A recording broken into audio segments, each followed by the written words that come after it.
I'll never forget that Sunday morning, the sunlight pouring through the stained glass windows, the choir softly humming. And then, out of nowhere, a friend leaned over and whispered words that froze me in place. "Your family wants you in a home." My heart skipped. My breath caught. Could it be true? At my age, whispers like that hit differently. They cut deep. Today, I want to share that moment, the doubts it raised, and the truths I uncovered. And before we dive in, if you've ever felt overlooked, unneeded, or even betrayed by the ones you love, stick with me. And don't forget to subscribe. We're building a place where our stories matter. The moment those words landed, my ears rang. I tried to focus on the sermon, but my mind was spiraling. I looked around the church at the smiling faces, the bowed heads. Did anyone else hear?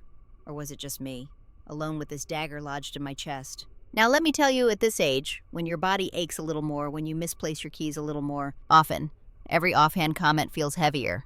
And a whisper like that, it doesn't feel like curiosity. It feels like prophecy, like someone has peeked behind a curtain you haven't dared to touch yourself. I started replaying the last few months. The way my son insisted on carrying groceries for me, the way my daughter huffed when I took a little longer getting into the car. Were those signs of love, or signs they'd decided I couldn't manage anymore? And it wasn't just about me. I've seen this story play out with others. A friend at Bible study who suddenly moved away, a neighbor whose house sold before anyone even said goodbye. We all knew where they'd gone, the nice facility, the home, and yet the silence that followed said more than words ever could. So, sitting there in the church pew, surrounded by hymns of comfort, I felt anything but comforted. My faith was steady, but my heart was not. That whisper wasn't just gossip, it was a ticking clock. A reminder that independence is fragile, and once people decide you've lost it, you rarely get it back. The rest of the service blurred by. My lips moved with the hymns, but my voice caught in my throat. I thought of my kitchen, where I still cook Sunday dinners. I thought of my living room, where my grandchildren sprawled on the rug playing board games. Could all that really be taken away because someone decided I was better off elsewhere? As the service ended, I shook hands, I smiled, I nodded. But inside, I was trembling, because once you've heard something like that, you can't unhear it. When I got home that afternoon, the whisper still echoed, louder and louder. Your family wants you in a home. I sat in my favorite chair, the one molded perfectly to my back after years, and suddenly it didn't feel safe anymore. It felt temporary, like I was just a guest in my own life, waiting to be moved. I started noticing things I'd ignored before. The way my son always asked if I'd taken my medication, the way my daughter double-checked the stove after I cooked. At first I thought it was care. Now, I wondered if it was evidence gathering. Little mental notes they could use to prove I wasn't safe on my own. And here's the thing about aging. It plays tricks on your confidence. One stumble on the stairs, one forgotten appointment, and suddenly you wonder if maybe they're right. Maybe you are slipping. Maybe you can't handle it anymore. That's the cruelest part. The enemy isn't just outside. It's inside, too. That night, I walked the halls of my house like I was saying goodbye. I touched the family photos, remembering the birthdays, the Christmas mornings. I sat at the dining table where we'd laughed until tears rolled down our faces. Was all of this about to be stripped away because someone thought I'd be safer under fluorescent lights and visiting hours? Fear crept in like a draft under the door. Not just fear of being sent away, but fear of being forgotten once I was gone. I've seen it happen. Friends who were pillars of their families, reduced to weekend visits, then phone calls, then nothing. A slow fade out until their stories went untold, their wisdom unasked for. And yet, underneath the fear, another thought gnawed at me. What if they're right? What if they do love me, and this is their way of protecting me? Could I really be so stubborn that I'd risk my safety just to cling to pride? The whisper had split me in two, one part terrified of losing control, the other part terrified of admitting I might need help. I barely slept that night.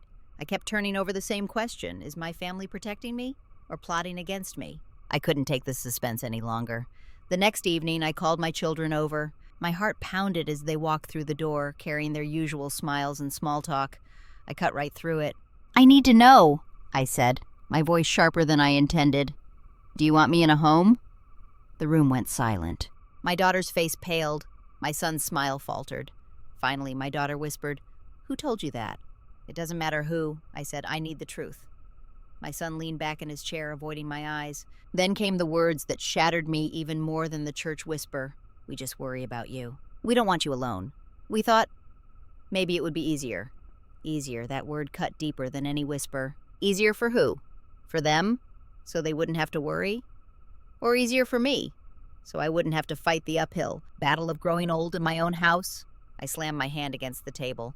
Do you have any idea how it feels to hear that? To think my own children are planning my life without me? My voice cracked, not just with anger, but with fear. They rushed to explain. They insisted it came from love, not betrayal. But all I could think about was how little they understood. Love doesn't mean taking away someone's choices. Love doesn't mean deciding what's best without even asking. I told them what they hadn't considered, that my home wasn't just wood and walls. It was my story, my independence, my proof that I was still standing. Taking me out of it would be like tearing chapters out of my book. Their eyes softened, guilt flashing across their faces. My daughter reached for my hand. "We just didn't want you to feel like a burden," she whispered.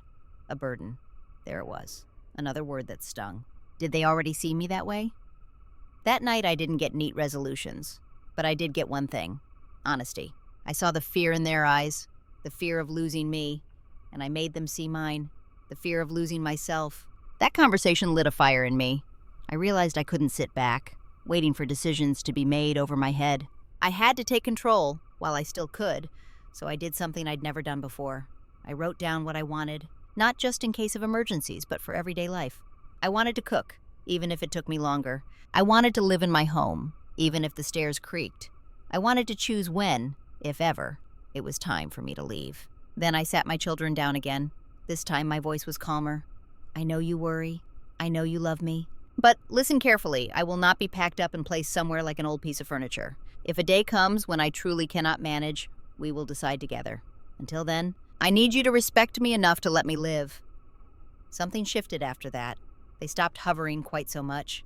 They asked instead of assuming. They included me in conversations instead of whispering around me. And you know what? It brought us closer.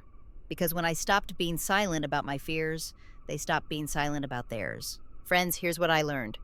Aging isn't about losing control. It's about fighting for it in new ways. It's about protecting not just your body, but your dignity, your voice. If you take nothing else from my story, take this. Do not wait for whispers to decide your fate. Speak up now. Write it down. Say it out loud. Because once others start speaking for you, it's a steep climb to take that voice back. And believe me, your story is worth telling. By you. That day in church changed everything for me. A whisper that could have destroyed my trust ended up giving me a reason to reclaim it. It reminded me how fragile our independence feels after a certain age, but also how powerful our voices still are if we dare to use them. So let me leave you with this. Don't wait for someone else to decide what's best for you. Start the conversation, be clear, be bold, because your life is not just a set of logistics, it's a legacy. If this story struck a chord with you, don't fade into the background.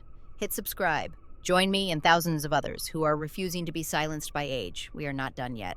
Our stories are still being written,